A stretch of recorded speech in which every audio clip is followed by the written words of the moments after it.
Hi friends, sans healthy വിസ്കിലേക്ക് എല്ലാവർക്കും വീണ്ടും സ്വാഗതം. ഇന്ന് ഞാൻ ഉണ്ടാക്കാൻ പോകുന്നത് ഒരു പ്രോൺസ് ബിരിയാണിയാണ്. അപ്പം സ്കിപ്പ് ചെയ്യാതെ മുഴുവനെ കാണുക. അപ്പം നമുക്ക് റെസിപ്പിയിലേക്ക് ഒന്ന് പോകാം. നമുക്ക് പ്രോൺസ് ബിരിയാണി ഉണ്ടാക്കാനായിട്ട് വേണ്ടത് പ്രോൺസാണ്. അത് ഞാൻ 500 ഗ്രാം പ്രോൺസ് എടുത്തിട്ടുണ്ട്. അത് നല്ലോണം ക്ലീൻ ചെയ്ത് നടുവേ കീറി അതിൻ്റെ വെയിൻസും എല്ലാം എടുത്ത് കളഞ്ഞ് നല്ല വൃത്തിയാക്കി വെച്ചിരിക്കുന്ന പ്രോൺസാണ്.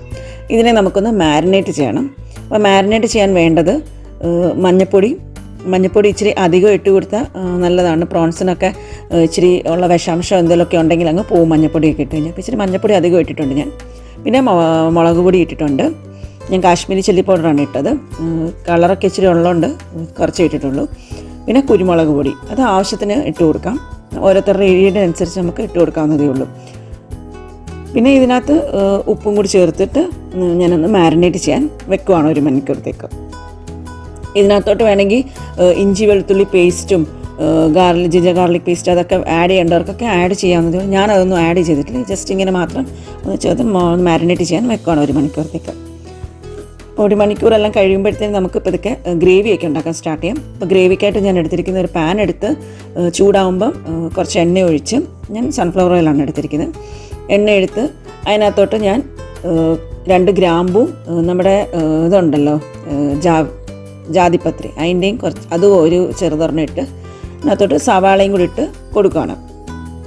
അപ്പോൾ സവാള ഒന്ന് ജസ്റ്റ് നല്ലോണം ഒന്ന് വഴറ്റി അതൊന്ന് മൂത്ത് വരുന്നവരെ നമുക്കൊന്ന് വഴറ്റി കൊടുക്കണം.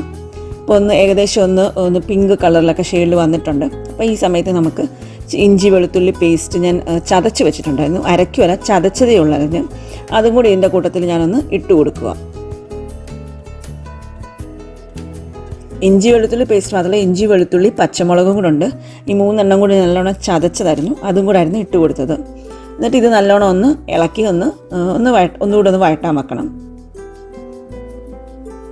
അപ്പോൾ ഇത് ഏകദേശം ഒന്ന് വഴണ്ട് നല്ലോണം ഒന്ന് ചെറിയ ബ്രൗണിഷ് കളറിൽ വന്നിട്ടുണ്ട്. ഈ സമയത്ത് നമുക്ക് തക്കാളി ആഡ് ചെയ്ത് കൊടുക്കാം.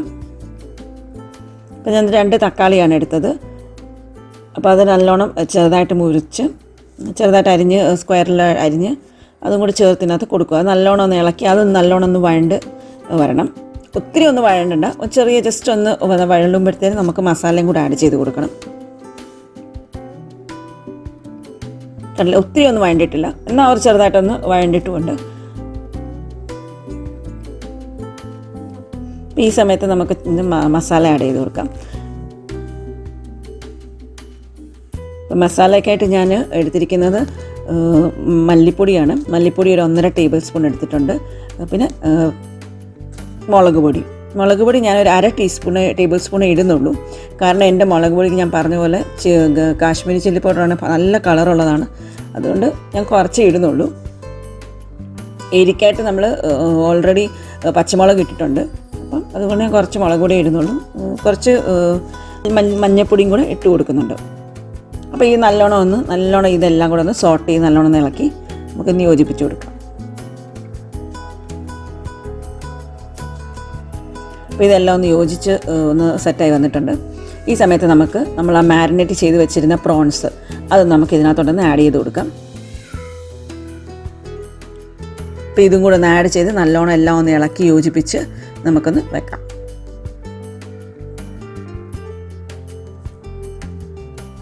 അപ്പോൾ നമുക്കൊരു 5-10 മിനിറ്റേക്ക് നമുക്കൊന്ന് അടച്ചു വെക്കാം. അപ്പോൾ ഒന്ന് ജസ്റ്റ് ഒന്ന് വെന്ത് വരും. ഒത്തിരി പ്രോൺസൊക്കെ ആയതുകൊണ്ട് ഒത്തിരി ഒന്ന് ഇട്ട് ഇളക്കുകയും ഒത്തിരി വേവിക്കുകയൊന്നും വേണ്ട. അപ്പോൾ പിന്നെ അത് റബ്ബർ പോലായിപ്പോൾ. അപ്പോൾ അത് കുറച്ചൊന്ന് ജസ്റ്റ് ഒന്ന് വെന്താൽ മാത്രം മതി. അപ്പോൾ ഈ സമയത്ത് ഞാൻ കുറച്ച് കരിയാപ്പിലയും കൂടെ ആഡ് ചെയ്ത് കൊടുക്കുന്നുണ്ട്. അത് ഓരോരുത്തരുടെ ഇഷ്ടത്തിനനുസരിച്ച് നല്ലോണം ഒന്ന് ഇളക്കി ആ വെള്ളം അതിനകത്ത് ഒന്ന് ഇറങ്ങുന്ന, ആ പ്രോൺസിനകത്ത് ഇറങ്ങുന്ന വെള്ളം ഒന്ന് പറ്റുന്നവരെ നമുക്കൊന്ന് അതിനെ നല്ലോണം ഒന്ന് വഴറ്റണം.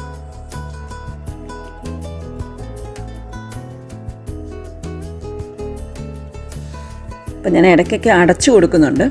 അപ്പം അത് ഞാൻ പറയുന്നില്ലെന്നേ ഉള്ളൂ, അടച്ചു കൊടുക്കുന്നുണ്ട്. അപ്പം പ്രോൺസൊക്കെ നല്ലോണം വെള്ളമൊക്കെ പറ്റി നല്ലോണം വഴണ്ട് നല്ല പരുവത്തിന് വന്നിട്ടുണ്ട്. അപ്പോൾ എല്ലാം ഓക്കെ, മസാല റെഡി ആയിട്ടുണ്ട്. അപ്പോൾ ഈ സമയത്ത് നമുക്ക് ഇച്ചിരി മല്ലിയിലയും കൂടെ ആഡ് ചെയ്ത് കൊടുക്കാം ഗ്രേവിക്കകത്തോട്ട്. ഇത് നല്ലോണം ഇളക്കി അതിനെ ഒന്ന് യോജിപ്പിച്ചൊന്ന് മാറ്റി വെക്കാം.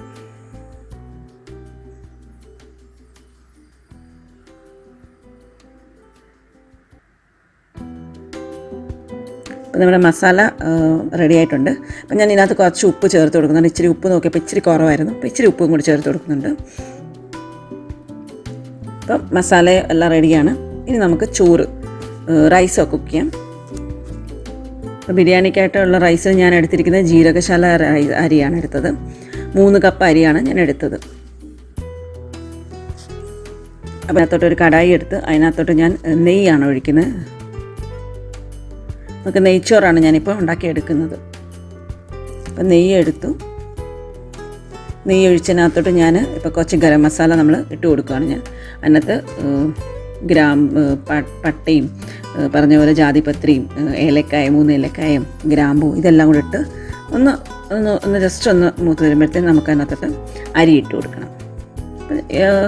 അരി ഒത്തിരി നേരം മുന്നേ ഞാൻ കുതിർത്തൊന്നും വെച്ചിട്ടില്ല. ജസ്റ്റ് 3 കപ്പ് അരി എടുത്ത് നല്ലോണം ഒന്ന് കഴുകി വെച്ചതേ ഉള്ളൂ. ആ അരിയും കൂടി ഇതിൻ്റെ കൂട്ടത്തിൽ നിന്ന് ഇട്ട് നല്ലോണം ഒന്ന് നെയ്ക്കകത്തൊന്നെല്ലാം ഒന്ന് സോട്ട് ചെയ്ത് എടുക്കാം. പിന്നെ 3 കപ്പ് ജീരകശാല അരിയാണ് എടുത്തത്.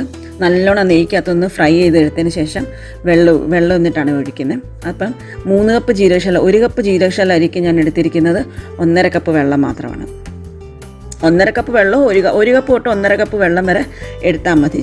ഇല്ലെങ്കിൽ പിന്നെ അങ്ങ് കുഴഞ്ഞു പോത്തിരി.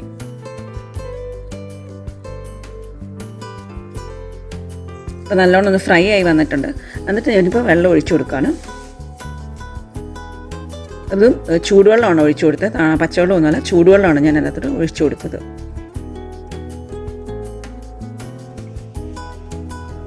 അപ്പോൾ എൻ്റെ കൂട്ടത്തിൽ ഇച്ചിരി ഉപ്പും കൂടെ ആഡ് ചെയ്ത് കൊടുക്കുന്നുണ്ട്. എന്നിട്ട് നല്ലോണം ഒന്ന് ഇളക്കി വെക്കുക.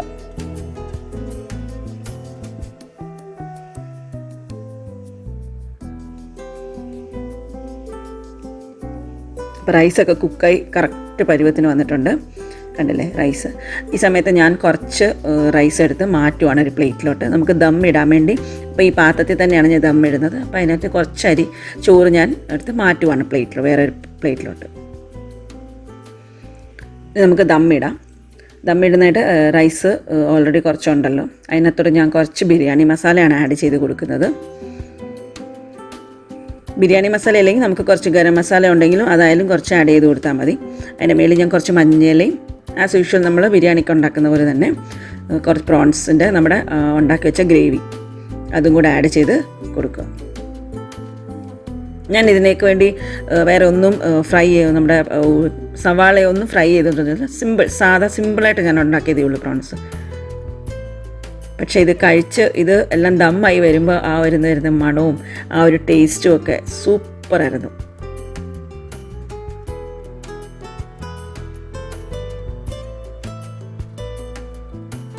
അപ്പം മസാലയെല്ലാം ഇട്ട് കഴിഞ്ഞതിന് എടുത്ത് മാറ്റി വെച്ചിരുന്ന റൈസും കൂടെ ഞാൻ എൻ്റെ മേളിട്ട് കൊടുത്തിട്ടുണ്ട്.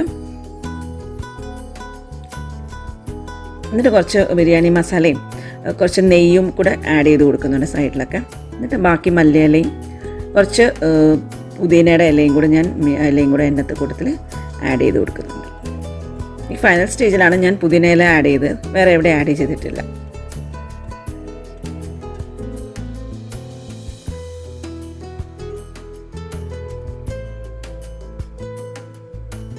അപ്പം എല്ലാം ഓൾമോസ്റ്റ് ആയിട്ടുണ്ട്. കുറച്ച് നെയ്യും കൂടെ അതിൻ്റെ മുകളിലൊന്ന് ജസ്റ്റ് ഒന്ന് സ്പ്രെഡ് ചെയ്യുക. ഇനി നമുക്കിതിനെ ഒന്ന് അടച്ചു വെക്കാം.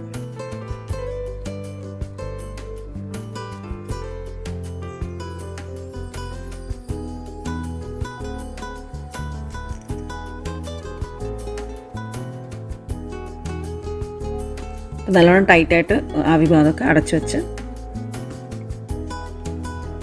ഒരു 20 തൊട്ട് 25 മിനിറ്റോളം ഞാനിത് അടച്ചു വെച്ചിട്ടുണ്ട് ദമ്മിന് വേണ്ടി.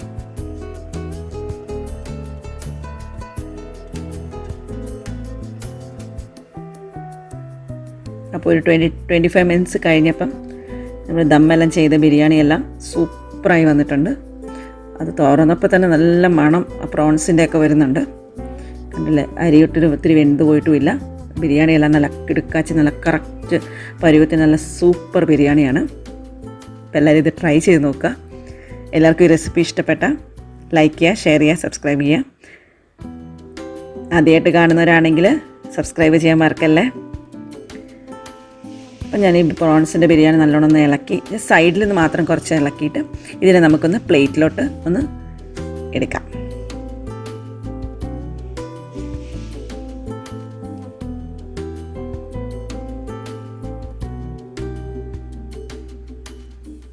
അപ്പോൾ എല്ലാവരും ഇത് ട്രൈ ചെയ്ത് നോക്കണം. എല്ലാവരുടെയും കമൻസ് എല്ലാം അറിയിപ്പിക്കണം.